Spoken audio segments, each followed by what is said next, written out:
Before the episode starts, we want to take a moment to address the Supreme Court decision to overturn Roe v. Wade, a decision that stripped away the right to have a safe and legal abortion. Criminalizing abortions threatens all Americans, those seeking a safe procedure, those medical professionals performing the procedure, and those who benefit from the procedure, including men. This decision encourages the loss of other rights. It's only a matter of time. And how can you help? Go to podvoices.help. Small-town girl Bonnie Lee Bakley always dreamed of marrying a movie star. Her obsession with celebrities resulted in 9 divorces, until Bonnie eventually married famous actor Robert Blake. However, Bonnie learned being close to the spotlight comes with consequences. Within a year of her marriage, her Hollywood dream came to a tragic end when she was found fatally shot outside of a diner in North Hollywood. From Wondery, The Execution of Bonnie Lee Bakley is a thrilling new chapter in the hit Hollywood and Crime podcast series. Robert Blake knew Bonnie spent most of her life as a con artist who dreamed of being famous. But when Robert Blake reluctantly let Bonnie stay in his guest house, it began the role he'd become most famous for, an accused murderer. Explore the darker side of fame. Listen to The Execution of Bonnie Lee Bakley on Amazon Music, Apple Podcasts, Spotify, or you can listen early and ad-free by joining Wondery Plus in the Wondery app. Adam!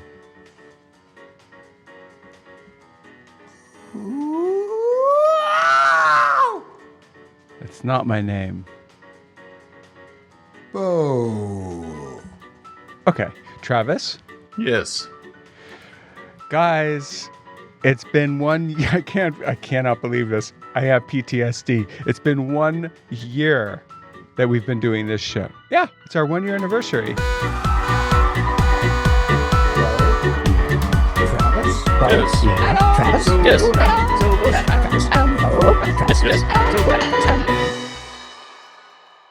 Yeah, it's been 1 year, and what better thing to do than listen back to all the insane stories we've heard.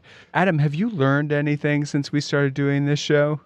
I learned to cry better. One of the things I've learned is how willing people are to really tell stories, in some cases that are not so easy to talk about because they feel comfortable because they're in a shame-free zone. And boy, we are pretty shame-free. We're also shameless, but we're pretty shame-free here. True. Travis? I've learned that there are scams for everything just under the sun at this point. Yeah. I guess that's pretty much my takeaway, too. I mean, the three of us have been scamming each other for an entire year now. Yeah, but that's very different, and I've gotten used to it. So I just have a whole different bank account and financial thing that I have going on outside of stuff you guys know about. So that's because Kenneth the Bear has been stealing fruit and vegetables for you and selling them at outrageous prices now that food prices have gone up. So at the farmer's market, yeah, he's a real scoundrel. We should just make a Kenneth the Bear t-shirt, I think. KTB. First there was Cozy Bear, then there was, what's the other bear? There's BTS, we have KTB. What are those things? BTS, the pop rock group from Asia. BTS. Please. They just went on hiatus, though, so forget those guys. What are the bears? We could do, first there was Cozy Bear, then there was Fancy Bear. Fancy Bear. But they were nothing compared to Kenneth the Bear.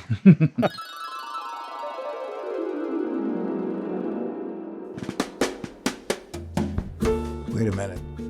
That voice sounded a little higher than Travis's voice now. No, this is Beau. I'm right here. Hi. If that's Beau, what's the name of your bear? I think it's Kenneth. Oh, right. Cool. I'm so confused. Yeah. So we don't have to move to the country like you and hang out with bears and tractors.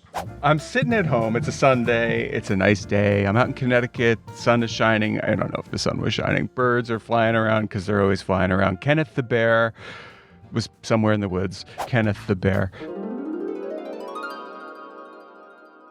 We also heard from a lot of people whose Instagram accounts got hacked this year. Frankly, I feel like this is the year of the Instagram account hack.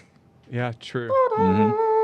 I mean, and they were all Turkish. It's sort of like my favorite snack comes from Turkey too. I like those dried apricots. But an apricot? apricot, but I'm getting tired of these dried Instagram accounts. I think they sort of suck.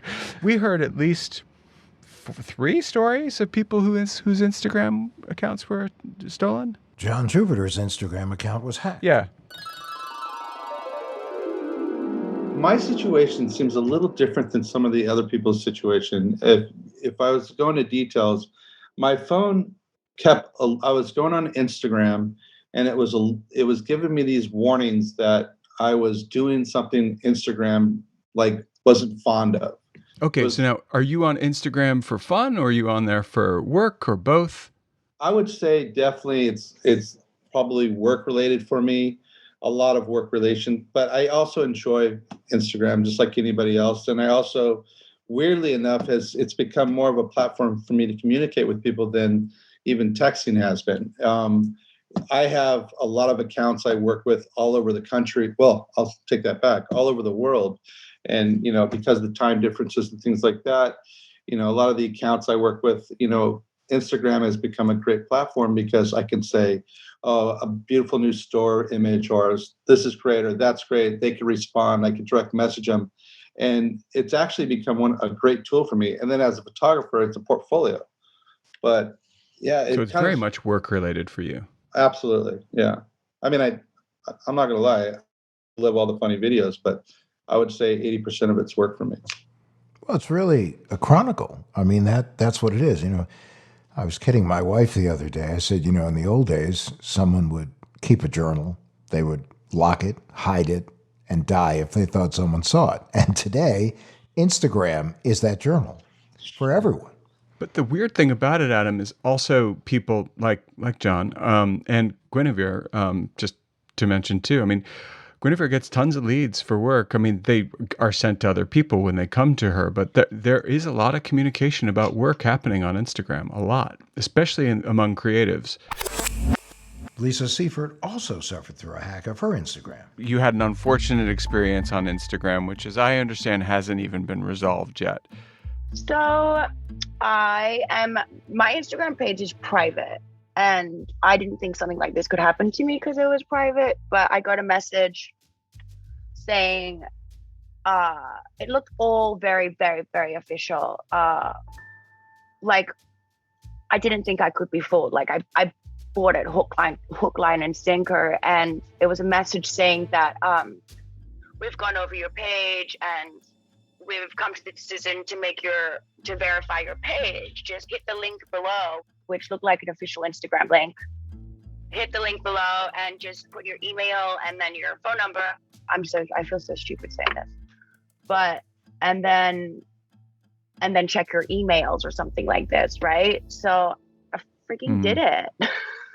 And the next minute I get a WhatsApp message from some creepy man in Turkey sending me a picture of a screenshot of my Instagram page. And I'm like, wow, this is so confusing. Who is this person?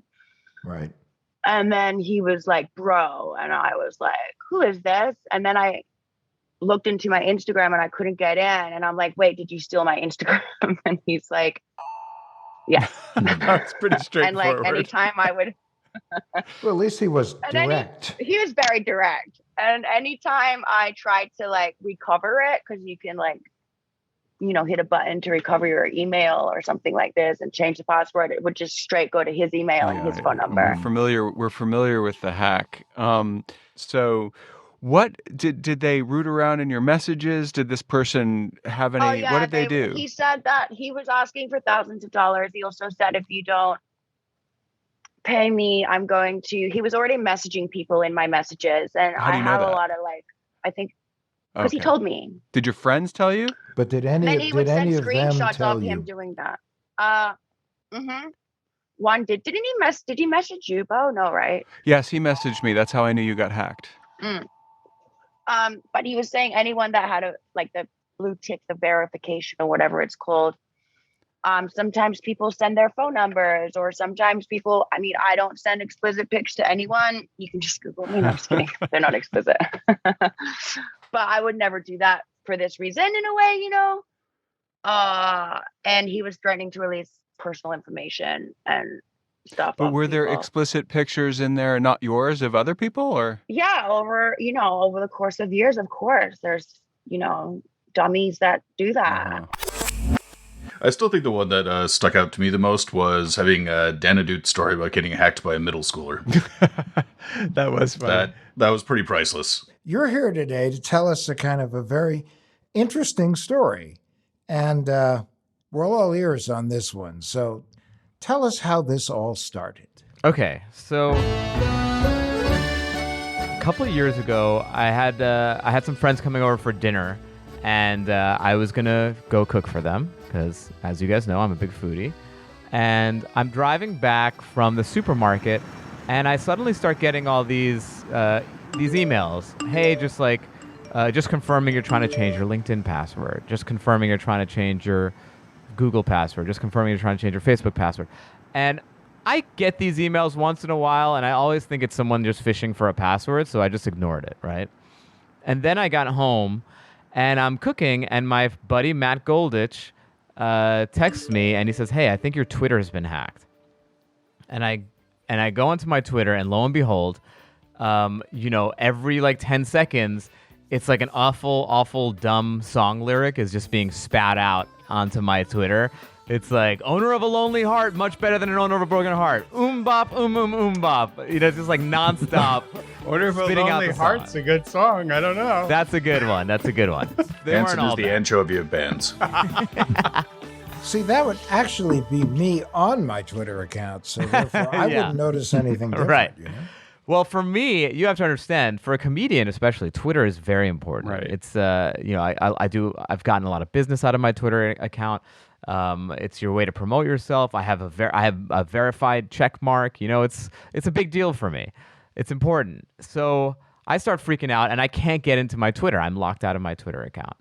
So I contact Twitter, and it says someone's going to get back to you. They have a form response. It's like someone's going to get back to you within 5 to 7 days. Don't you feel the love? 5 to 7 days? Yeah.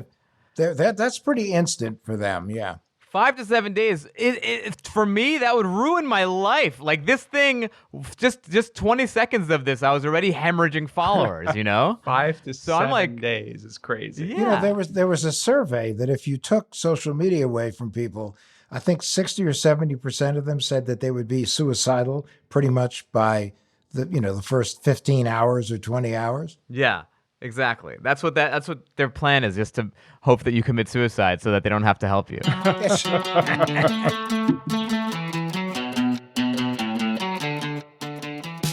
So I'm freaking out. I'm like, what am I going to do here? And I get a call from an unknown number, and I'm assuming it's Twitter. And so I pick up. I'm like, hi, this is Dan. And I hear on the other line, yo, is this Dan Dude? I was like, yeah, who's this? He's like, yo, hey, what's up, man? It's me. I'm your hacker. And I was like, what? He's like, yeah, I'm the guy who's got your Twitter. Okay, is this like an old guy, a young guy? Young guy.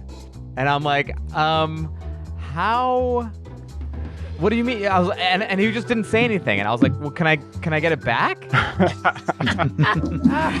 And he's like, yeah, that's why I'm calling you, so we can, figure out something that works out for both of us. And I'm like, oh my God, you're extorting me for my Twitter account? And he's like, whoa, don't use that word. It's not extortion. I just want you to pay me money, and then I'm gonna give you your Twitter account back. It's a creative partnership. So creative partnership that's going to cost you like 10 grand. That's what I'm thinking. I'm like, holy cow. Well, first of all, I'm like, all right, before we get into the contract negotiations, how do I know the person that I'm on the phone with right now is the person who's in control of my Twitter? It was Adam. And he goes, oh, that's a good question. Hold on 1 second. And he starts typing, and I hear typing. Uh-huh.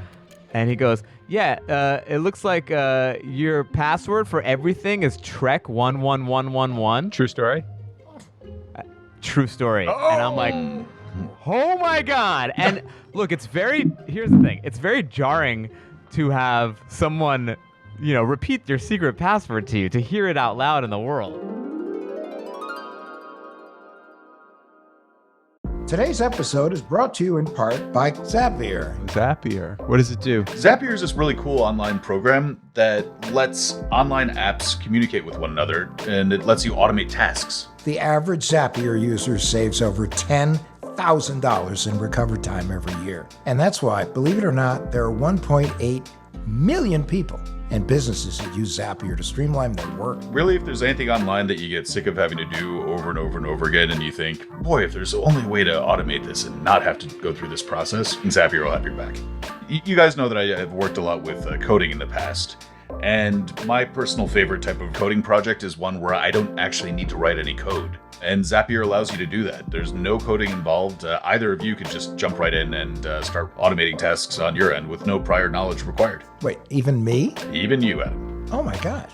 See for yourself why teams at Airtable, Dropbox, HubSpot, Zendesk, and thousands of other companies use Zapier every day to automate their business. Try Zapier today at zapier.com, zapier.com/WTH. Is that free? Did I see free? It is free.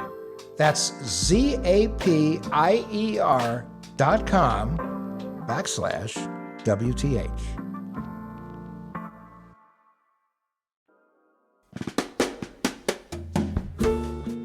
Well, we also had a lot of dating scams. Mary White got catfished on a dating site by someone pretending to be a well-credentialed doctor who was setting up a hospital overseas. This is where it gets tricky, you guys. Okay, this is when you got to really get your antenna up.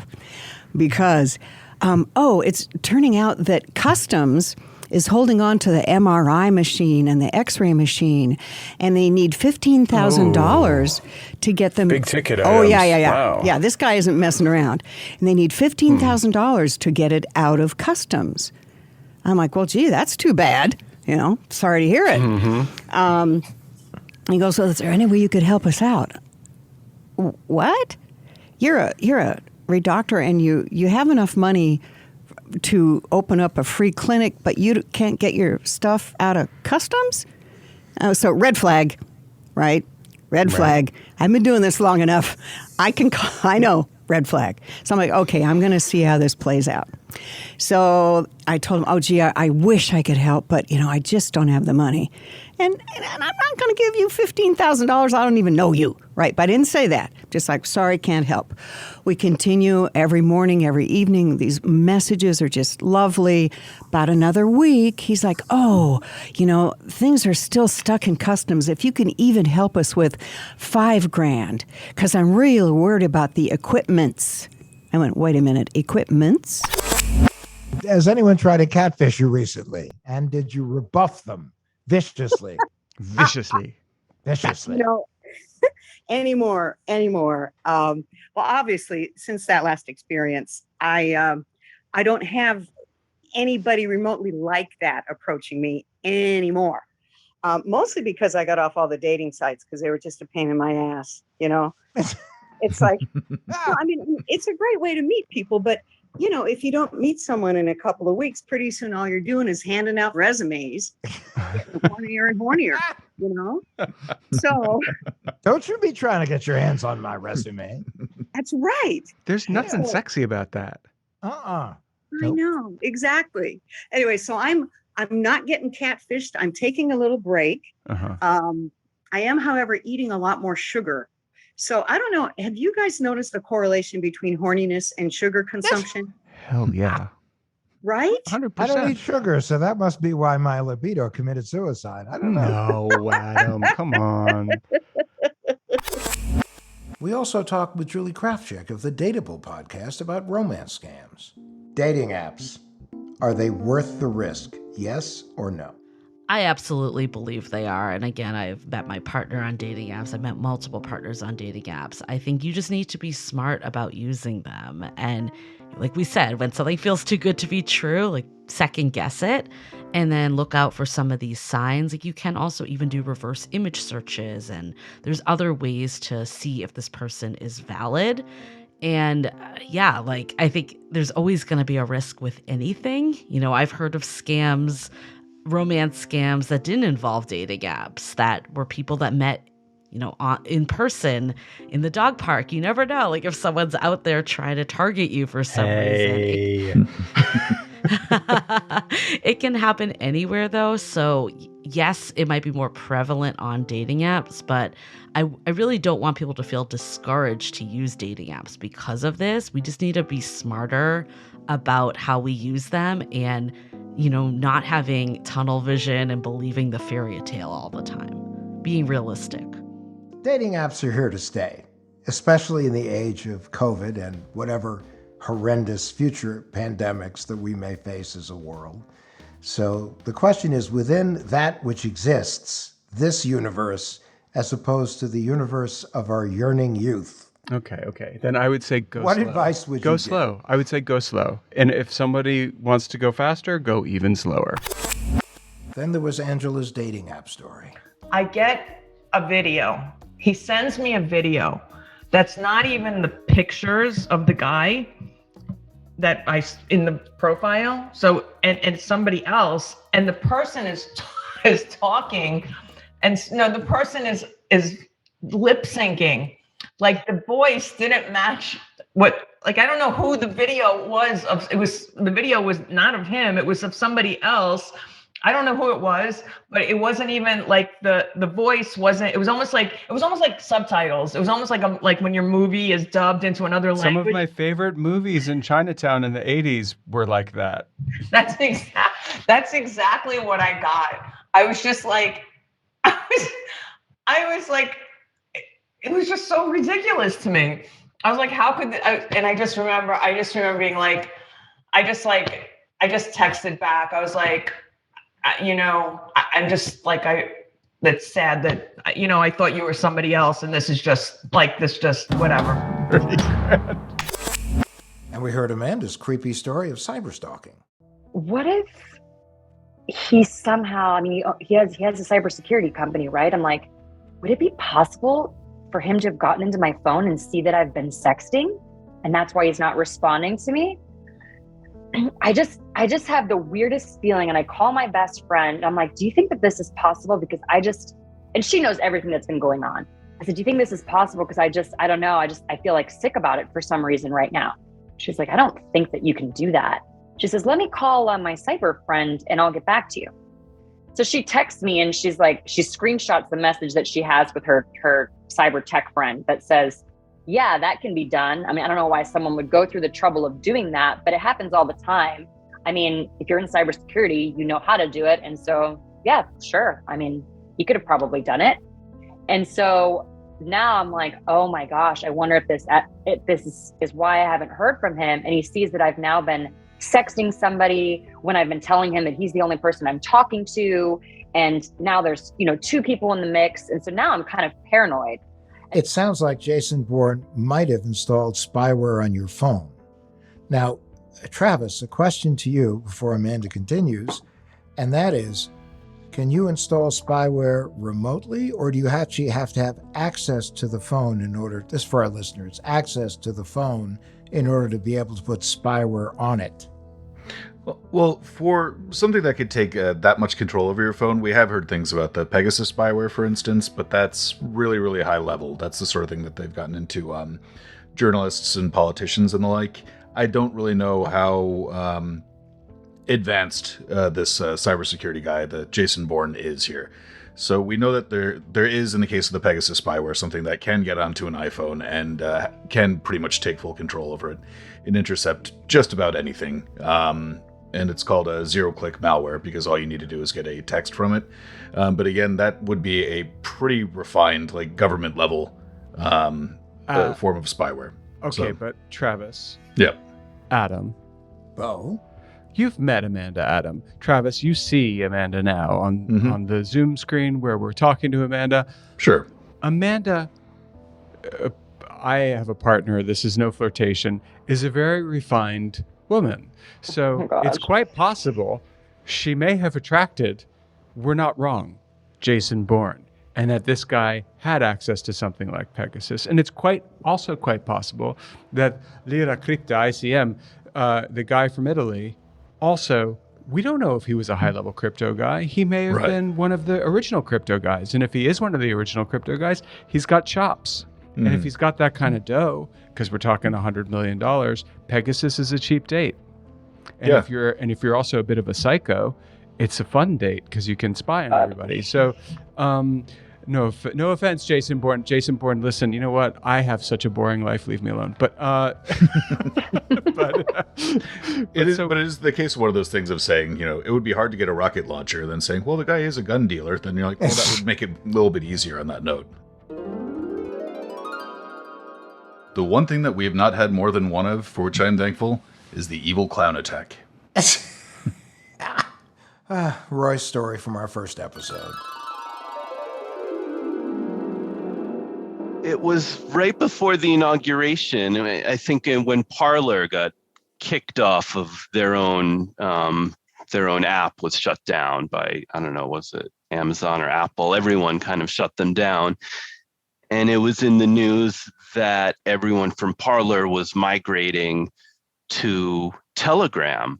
So just was doing a search for like Parler on Telegram and saw it was like tens of thousands of people filling up these rooms, and just wanted to kind of observe. I had never been on Parler, so just wanted to observe the kind of crazy QAnon chat going into what was a really scary inauguration, and being in those rooms was just a little too tempting to get into conversations with people. It went from lurking to trolling. I mean, I got kicked out of like room after room, and we go to like a different Parler room. But you were being very, very provocative, as I recall. I mean, yeah, we were like the My Pillow guy. He's not even giving the troops pillows, like just freaking out over things. It's like trying to be as funny as possible. And then they'd out us. Gotten kicked out of like the really bigger rooms, and was just then I couldn't even find any more Parler rooms. So I went to look for different QAnon rooms, and I saw one. It was like maybe 20 or 30 people, same routine, like just was troll posting. And there were these crazy like GIFs I'd never seen, like evil clowns with their arms and like jaws opening. And I mean, that to me seemed like it could have been some kind of virus, but in any case, so I'm posting.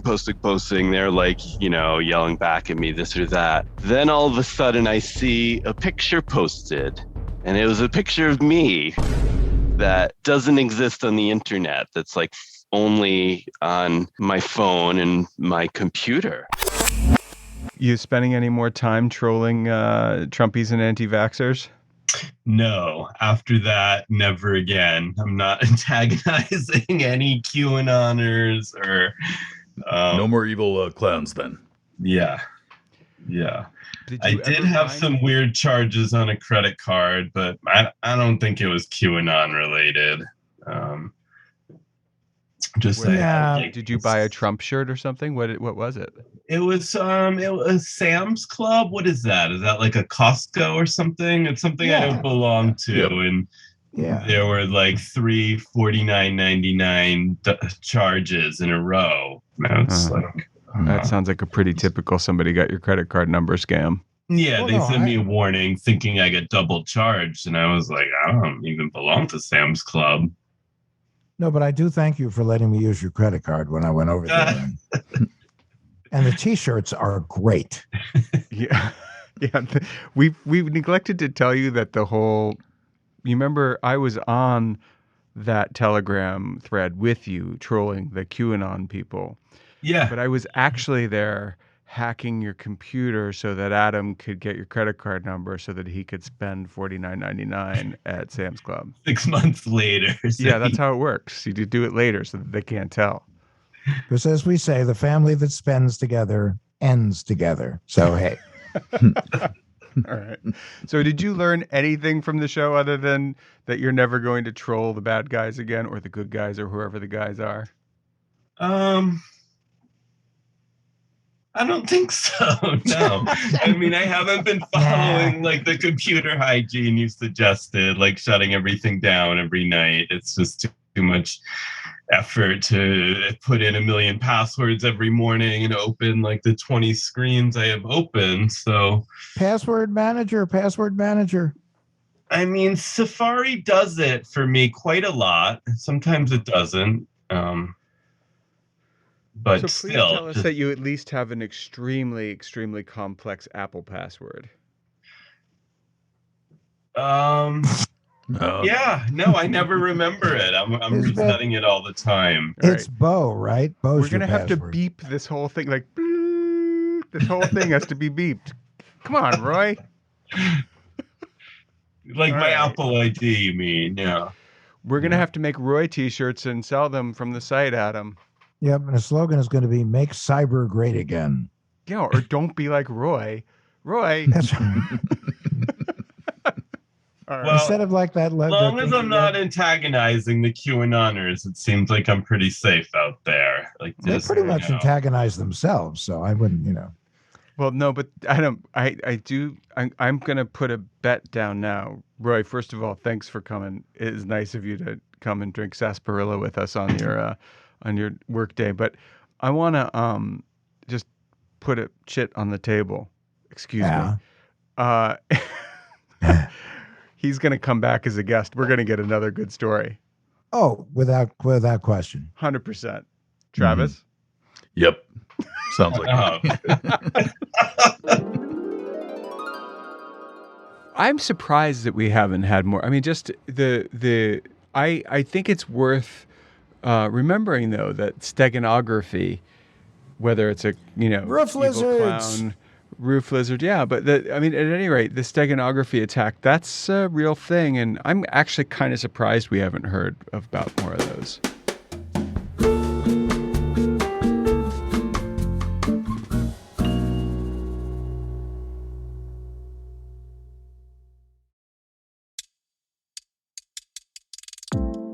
Each week, Wired's podcast, Gadget Lab, tackles the biggest questions in the world of personal tech, bringing the best of Wired to audio with breaking news and analysis spanning mobile apps, gear, startups, and beyond. Recent episodes of Gadget Lab have explored topics like how private really are the newest Apple devices, and what does the advent of self-driving technology at companies ranging from Lyft to John Deere mean for workers who make a living behind the wheel? If these questions get the gears in your head turning, head over to Gadget Lab with new episodes available each week wherever you get your podcasts.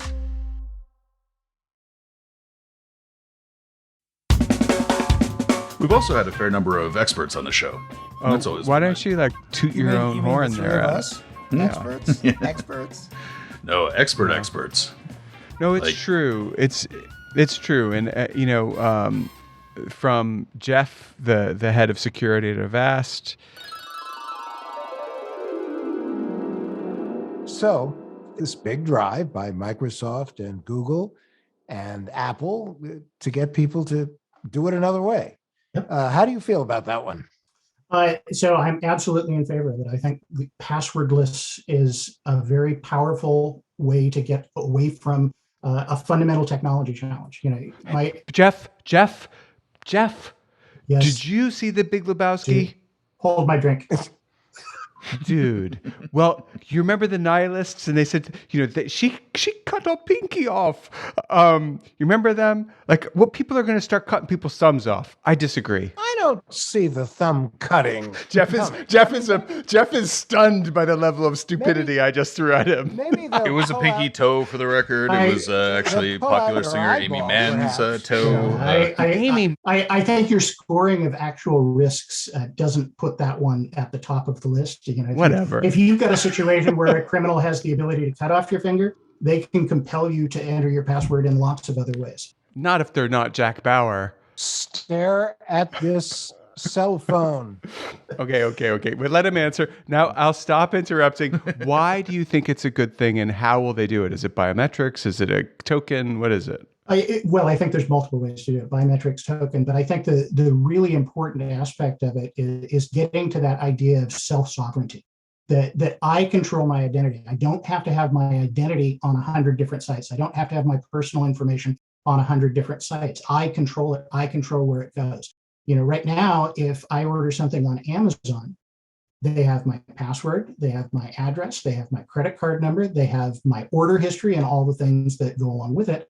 And then in fulfilling that order, they give my address, name, and other information to UPS so that they can deliver it. They give information to Visa so they can process the transaction. And so there's all of this information that's going to multiple parties. And that's even before we start to get to the ad tracking and the cookies and things where my preferences and actions are being profiled.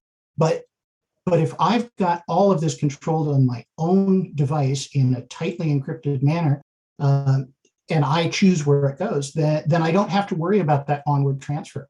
UPS doesn't need to know of anything other than my address to deliver me a package. They need to know that it's authorized, that it should be going to my address, but they don't need to know my name even. They don't need to know what's in the box. They don't need to know anything like that. Visa doesn't need to know anything except I need money from Jeff, and here's the amount, and it's approved. And Amazon. I kind of love this. You're selling it, man. Amazon doesn't need to know my credit card. They only need to know that Visa says, yeah, he's good for it. Go ahead. So this idea of not having all of this sensitive and personal information stored in 100 different places in order to do the things that we do every single day reduces the risk overall. So I think there's a real power in putting things into the control of the individual, as long as the software providers make it easy for the individual to do the right thing. Jeff Williams, you just knocked it out of the park. I now belong to the church of your way of looking at this. No, we have always said that there's a shared responsibility, and the individual plays a critical role in cybersecurity and in cyber hygiene.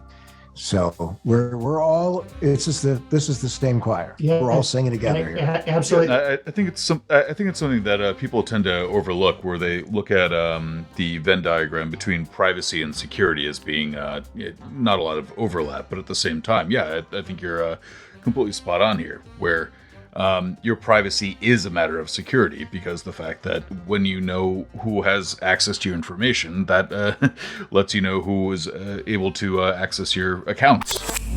Yeah, there was Jeff Williams, the head of Avast, and then there was your old buddy, Brian Ebert, former chief of staff of the United States Secret Service. Boy, the stories he could tell that he won't.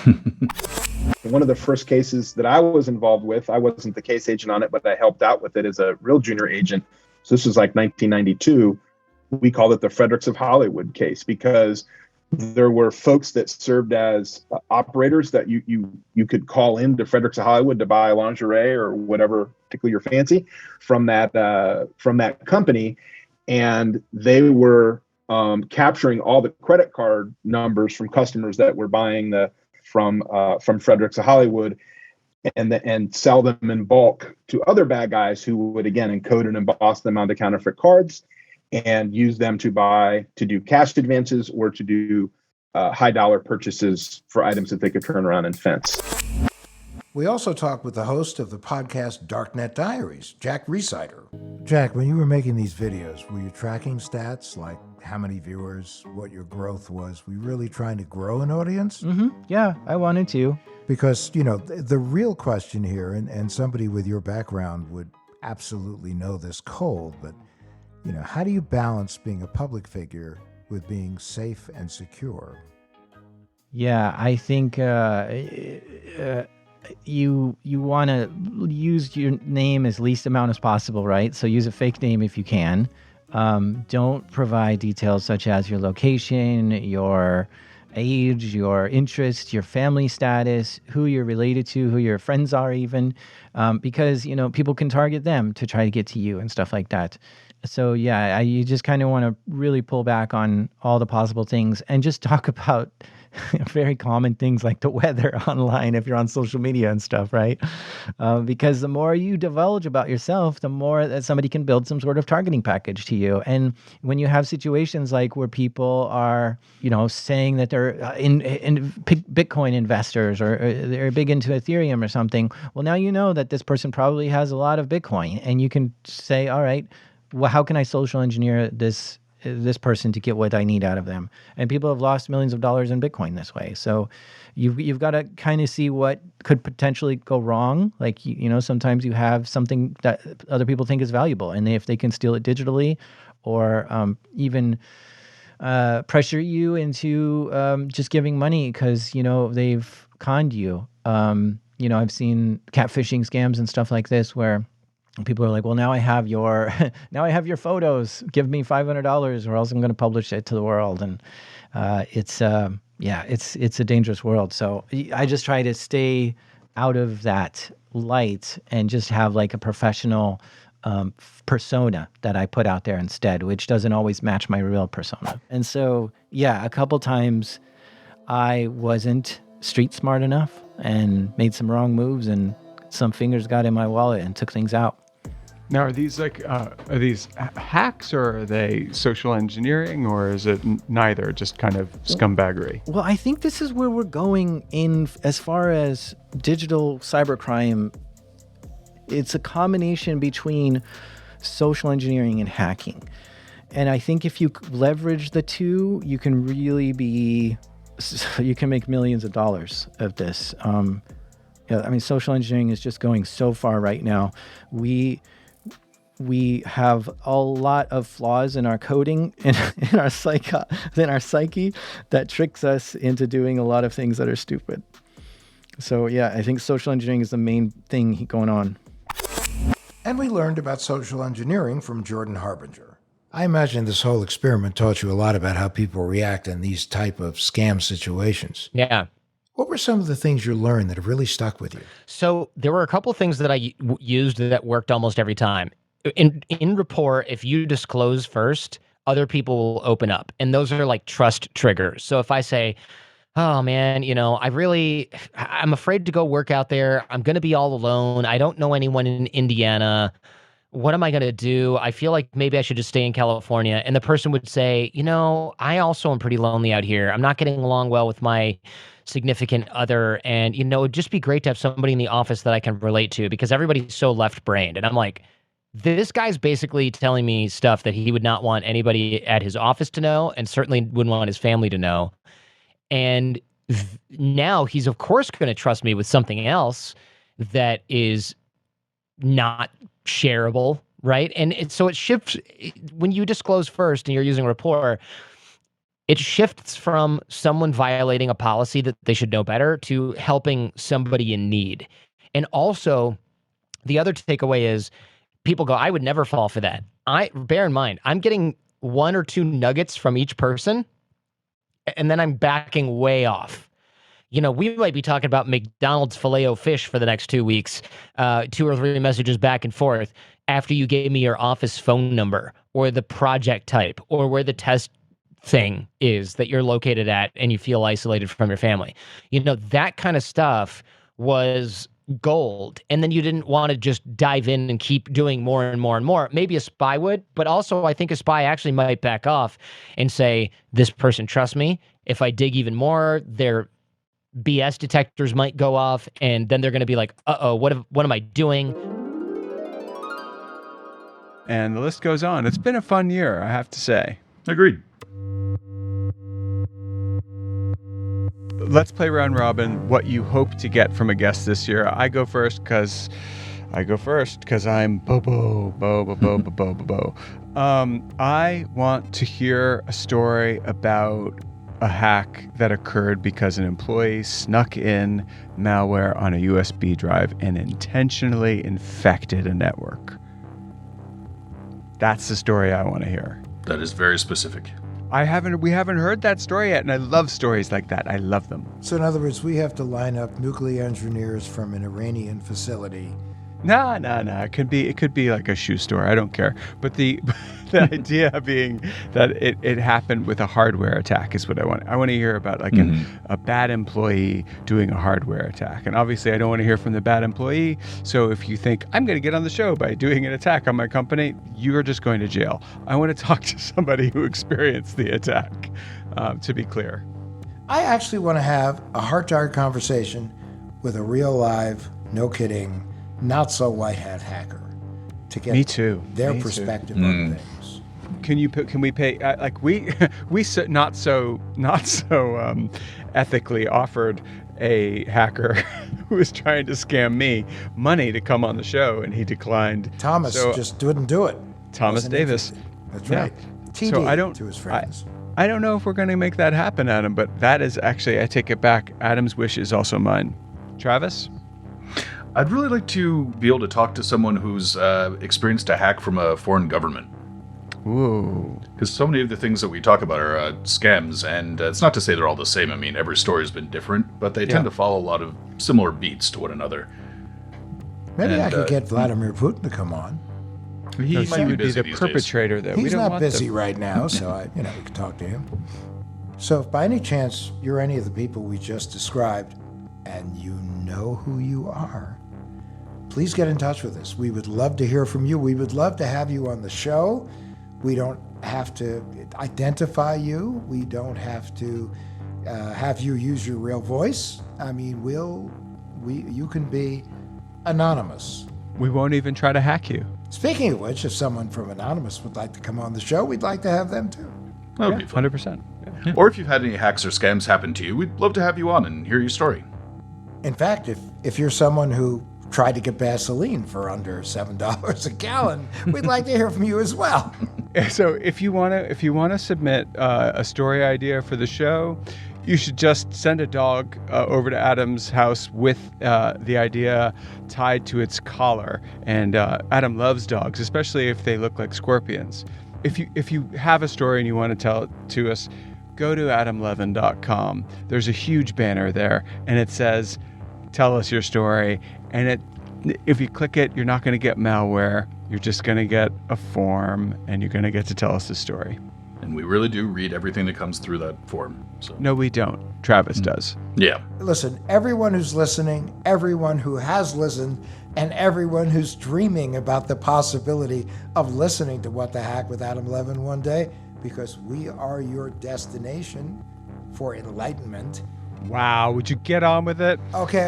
Anyway, I really want to thank everybody. It means an enormous amount to me, to my wife, to my child, to my unborn children. He's doing it again. Adam! What? Sorry. Take your Adderall and stay on task. To everyone who's listening, and everyone who's been supportive of us and given us wonderful reviews and ratings. Wow!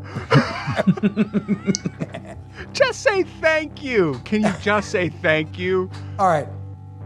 Everyone who has listened to this show, I want to say thank you, thank you, thank you.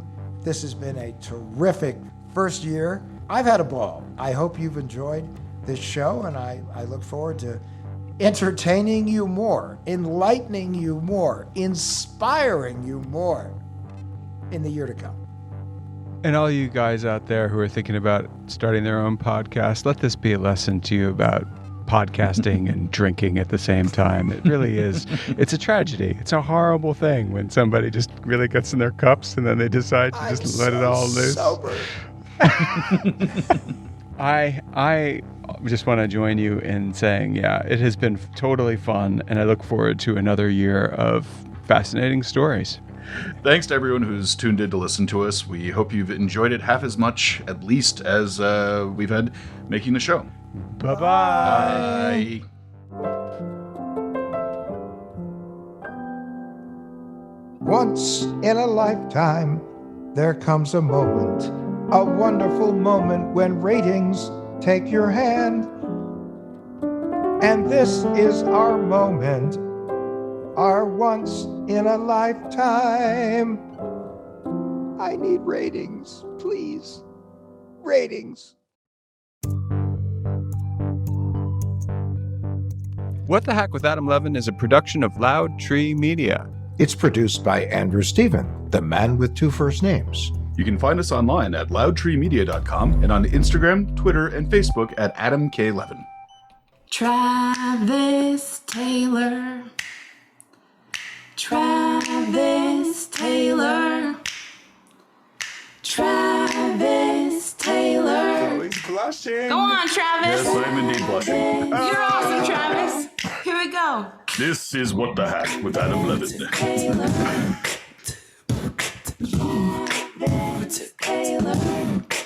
Yeah. Woo. Taylor.